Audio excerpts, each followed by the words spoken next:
Hi, team. We just want to say thank you so much for calling in on our Monday weekly Zoom call. We have a special guest today. Her name is Betsy. I actually met her in Maui last year. I think I said hi to her first. I don't even know, but we just started talking and hanging out, and we actually got to do the opportunity call together in Maui because me and her both ranked up in July. July 31st, I believe we both ranked up that same day, which gave us the cutoff to go to Maui last year. And I got to know Betsy through going to a couple events. Every time I see her, she has her adorable little son with her, and he's so cute. And I've heard her story, basically talking about how I don't know how far she ranked up, but she kind of did go backwards in points. And I've seen her videos about what she did to overcome that obstacle, because it can happen to us where everything's going perfect with your promotions, and then all of a sudden, like, you can go backwards, you lose people, and it can kind of get very discouraging. And I know some of us have been in her position, and I just really admire how she overcame that, how she's changed her mindset, and she's close to Sapphire as well. And I just think her story, especially at Dallas, we actually got to go see her at the Dallas Jewels training that me and Holly went to, and she talked about mindset too, and it was just such a heartwarming, it was amazing. I was crying when she was sharing her story, and I just think she's incredible. So I want to say, Betsy, thank you so much for taking out of your time today and helping us with our team. Me and Holly are both growing our outside leg, and any advice you can give to us to pour into our team, we just are so grateful to have you come on today. Wow. Well, thank you so much, Yvonne and Holly, for having me and for that very humbling introduction. I'm very humbled to be a part of this, and thank you for asking me to share. It's an honor and a privilege to be able to share, and it's just cool that my struggles and victories are able to help other people. So I feel like that's what it's all about. It's never about us.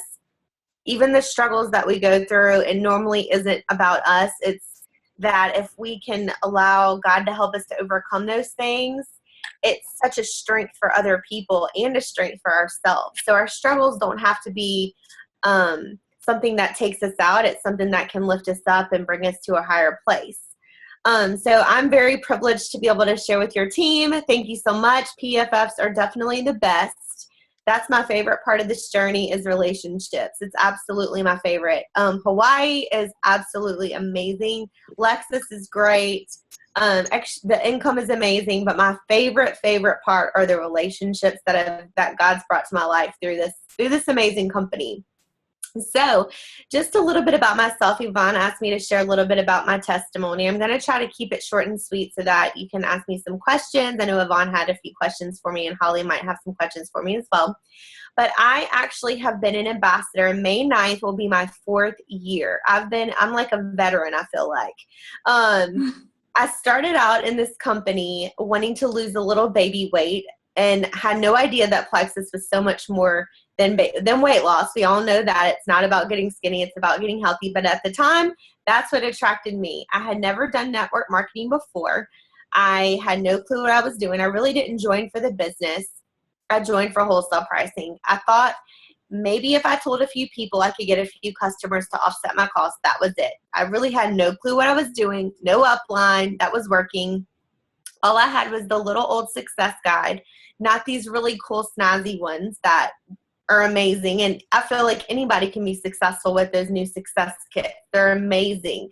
And especially when you come from humble beginnings of the little bitty old school ones that had a little, they were good, but they're nothing compared to what we have now. So I started posting on Facebook, and the rest is history. We all know how that goes. I started getting a few customers. I started kind of catching the vision, the fever for it all. And within 3 months, I was able to quit my job to be a stay-at-home mom. And I was supplementing my income from what I call my big girl job. I have a degree in business, and so I was working outside of the home at the time. So that was truly an answer to prayer for me, and it was just amazing. And at that point, I was like, well, my why started changing. My why started evolving into something bigger and better.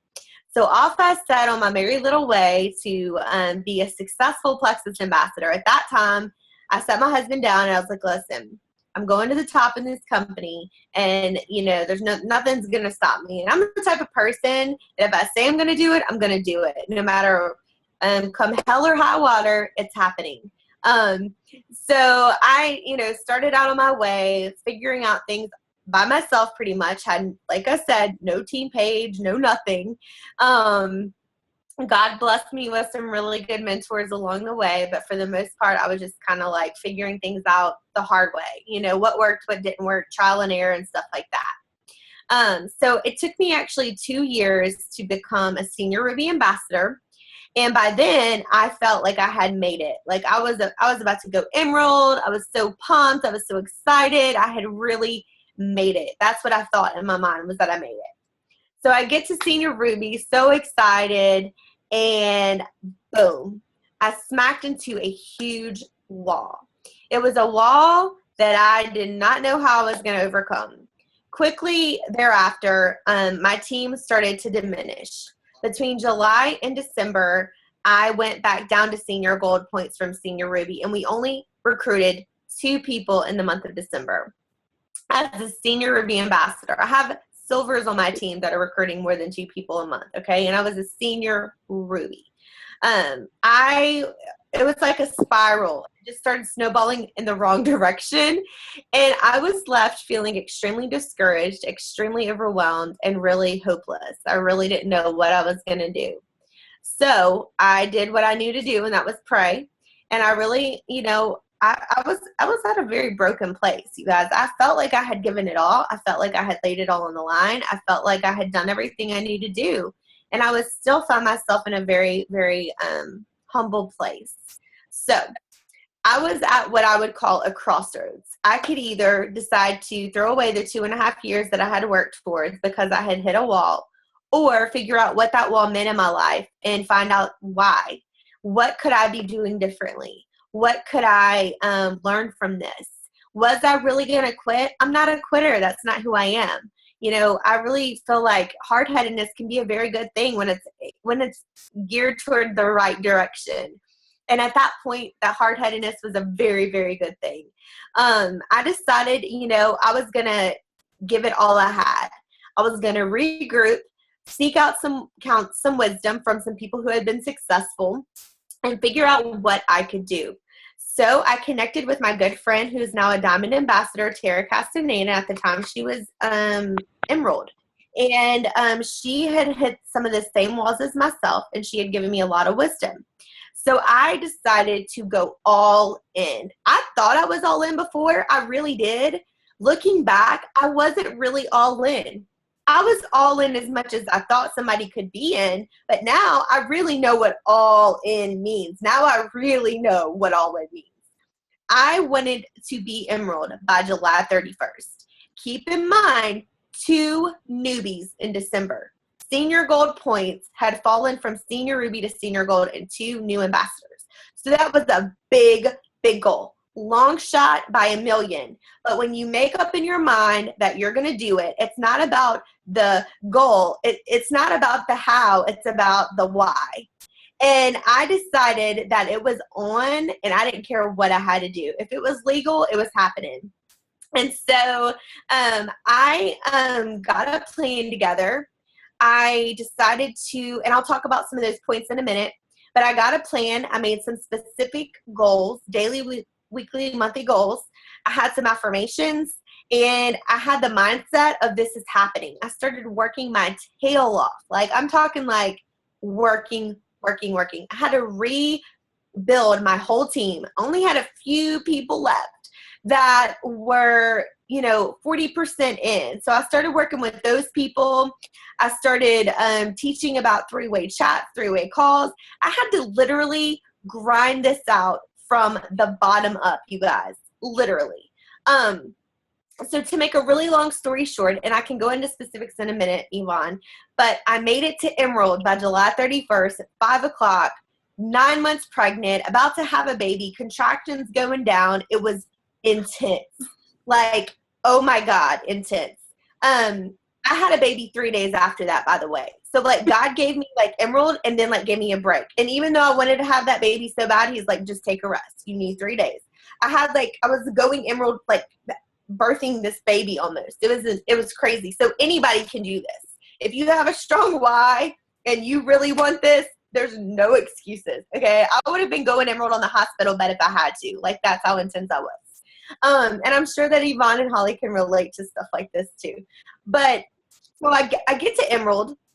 And I thought I had made it. I was so excited. Like, boom, it was on. I had made it. I was going to Maui, which was, by the way, amazing. And then guess what? I hit another wall. Another wall. Like, what in the freaking heck is going on right now? I hit another wall. You get to Emerald and you think like everything is just going to be super, super easy. But I get to Emerald and I hit another wall. And I'm like, what is happening here? What are you doing to me, God? What is going on? Like, what are you trying to show me here? But I have to tell you guys, this wall was not just for my business, but I believe this was a divine appointment for me to get some things right that would change my life forever. So I started realizing a pattern in my life. Like I would go forward, backward, like what was going on? And when you see a pattern like that happening in your life, you can normally trace it back. You know, you have to start thinking, well, maybe this isn't just bad luck. Maybe this isn't this. It's probably to do with something deep down that I really need to deal with. So I'm going to get a little spiritual with you guys. I started praying about that. I'm like, okay, I'm sick of struggling. I'm sick of going around the mountain. I'm sick of, feeling this way. I'm sick of feeling like I'm going 2 steps forward, 10 steps backwards. I don't know if any of you can relate to that, but that's how I felt. I was frustrated. I was overwhelmed. I was aggravated. And I started getting these scriptures and I started hearing these scriptures about thoughts and how our thoughts control everything and our mindset and the way that we think about ourselves and the way that we talk about ourselves, how crucial that is to every part of our life, the words that we speak.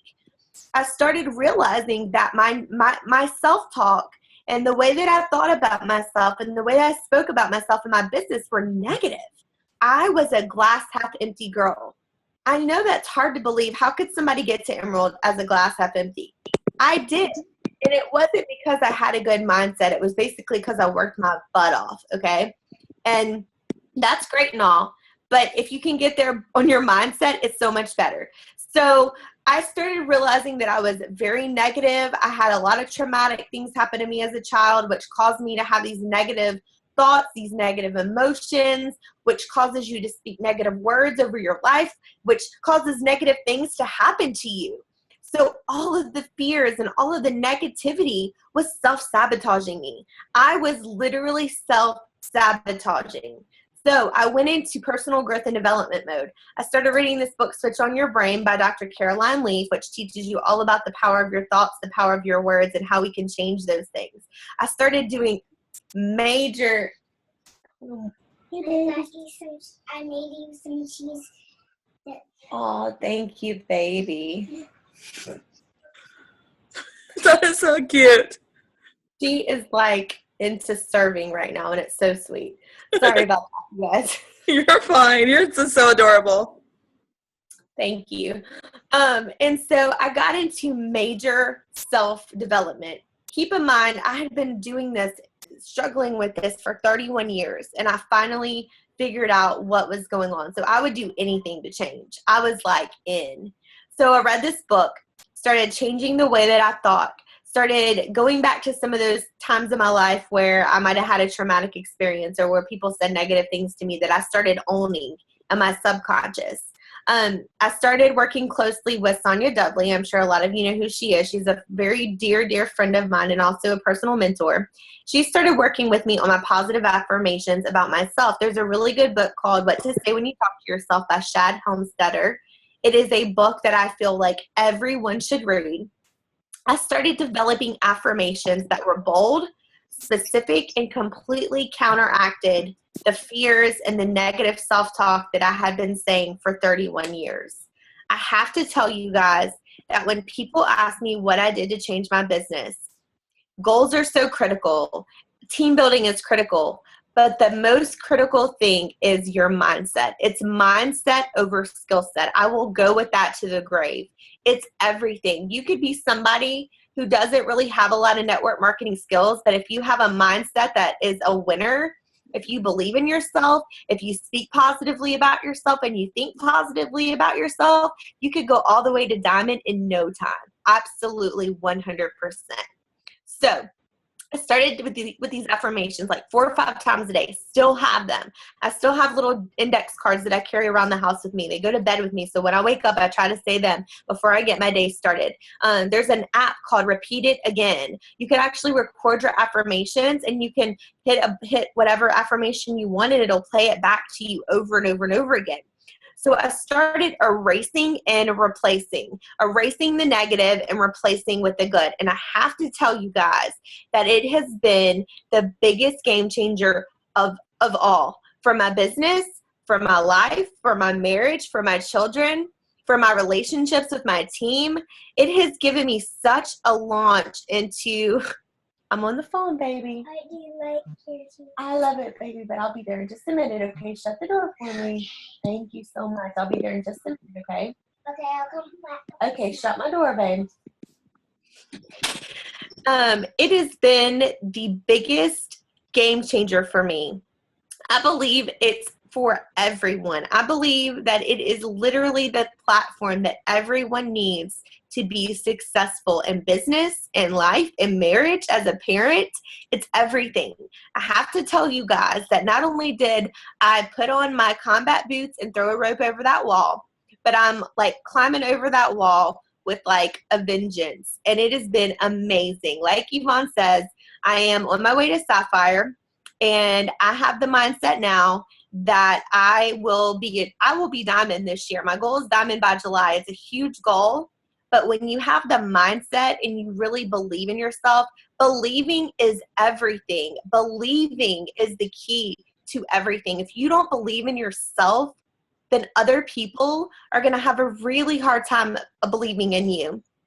John Maxwell says the value that we place on ourselves is the value that others will place on you as well. So if you want people to believe in you, you have to believe in yourself. And that's something that I wasn't. And I still believe people believed in me, but nobody could have told me how awesome I was and I would have believed it. Nobody. I had the top leaders in Plexus telling me, you're this, you're that. I couldn't receive it. I couldn't process it because I could not get past it in my mind. Okay. It's okay to be confident. It's not cockiness, it's confidence. And I believe more than ever, more than anything, that God wants us to believe in ourselves. He wants us to know who we are. He wants us to be confident in who we are because he knows that that's the key to success, and he wants us to be successful. So that's a little bit about me. And Yvonne, feel free to ask questions or whatever you want to do with this now. Oh my God, like that was incredible. I just had 4 people messaging me like just now saying that you just like talked to them. So I'm like amazed. I'm so glad that we have this recorded. I do want to ask you a question. I remember seeing a YouTube video. I don't know if everyone has seen this video, but I want you to talk about that thing that you learned at Mastermind, bird calling. Bird How dogging? you, huh? What is it called? Bird dogging. Do you still do that? I do, in a way, I do. So the term bird dogging is, so whenever you have a bird dog, they go out and they find the birds and they point their tail, and the hunter is, they know where the birds are, right? So it's like it's a really cool thing. When you have new people, you teach them to go find people and send them back to you. You teach them that they don't talk to the people, that they get them on 3-way chats with you immediately. Train your people to do that. Train your people to go out there, how to find prospects. Basically, they're just finding people and bringing them to you. That's what the term bird dogging is. You're basically keeping it very simple for your new ambassadors and teaching them how to go out there and find people and just bring them to you. And as the experienced ambassador, you're able to really ask the right questions, answer the right questions, and in doing so, you're training them on how to do the same thing, and it's extremely duplicatable because that can pick up from line to line to line to line. And I mean, I found that when I was rebuilding, I found that it was really something cool, and people can do that. People can go find people and then just bring them to you, and I find that you can have a lot more success with that because people just don't know what to say. They end up saying too much, saying the wrong thing, and honestly, most people aren't confident enough at first to even say anything. So that's kind of what that is.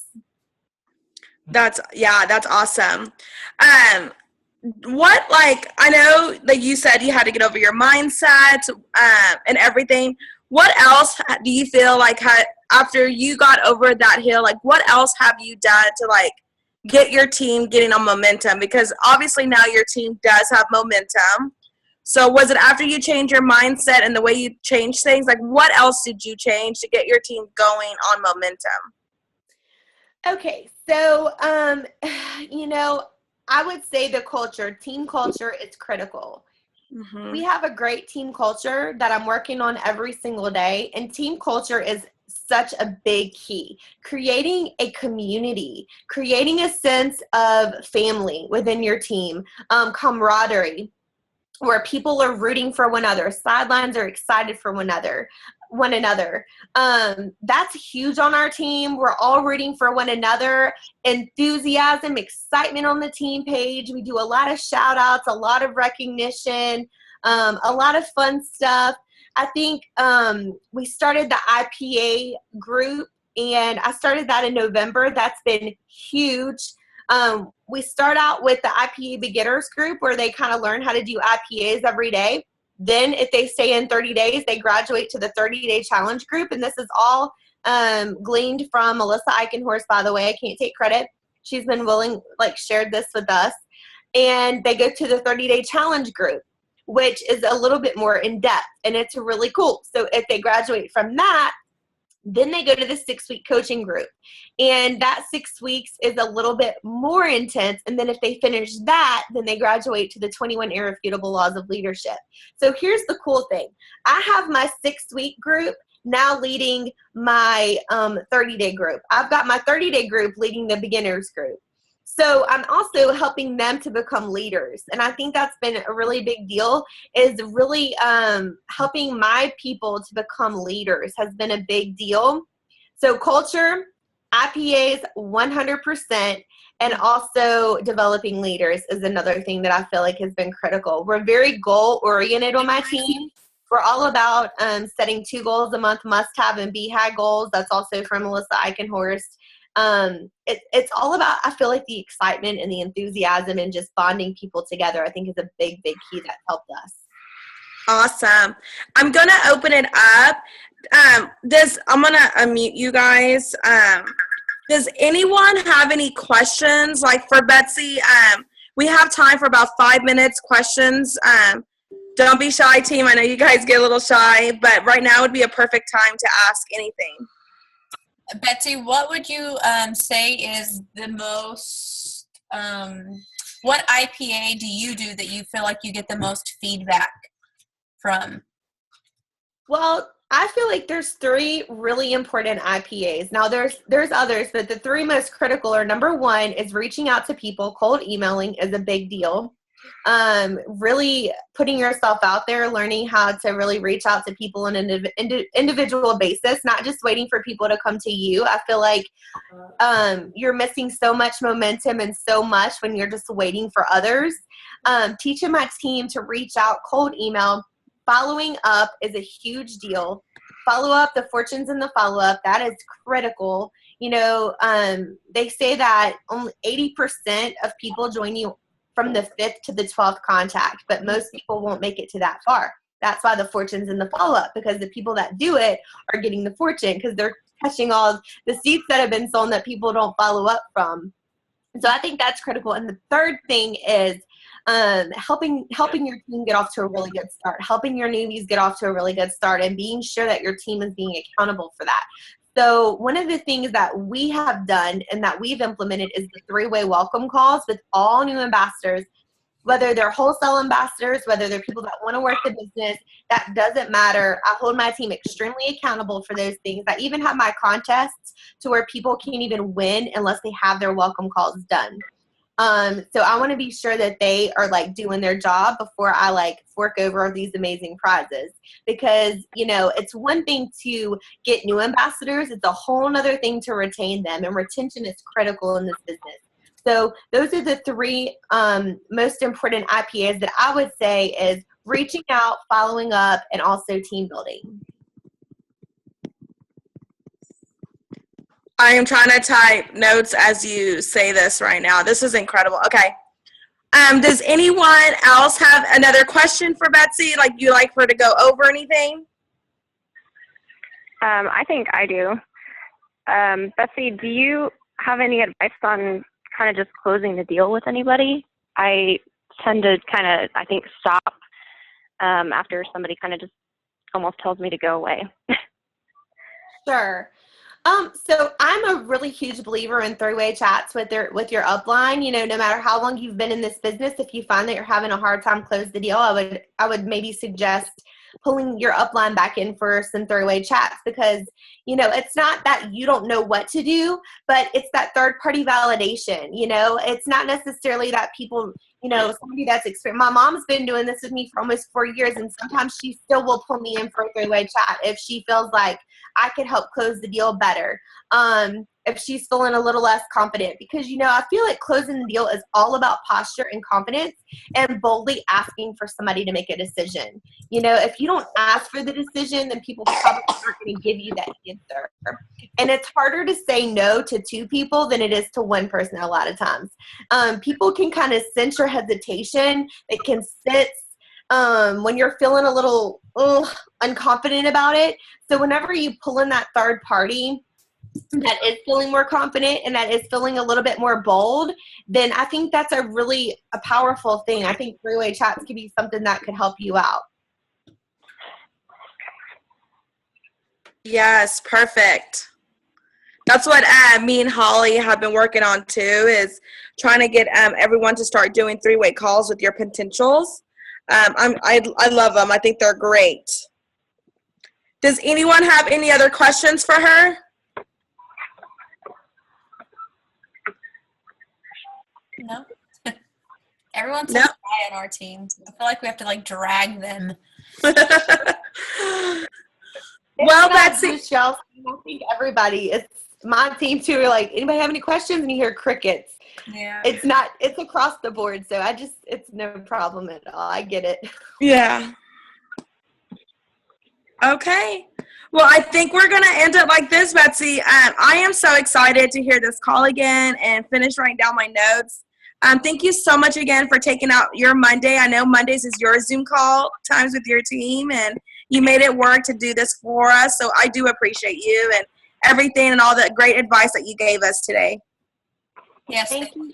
Thank y'all so much, Holly and Yvonne. It's a blessing, and I'm excited to be on this journey with you guys. So I'm blessed to be a part of this. Thank you so much. You're welcome, and good luck with Sapphire this month. You too, girl. Yeah. All right. We'll talk to you soon. Bye. Bye. Bye.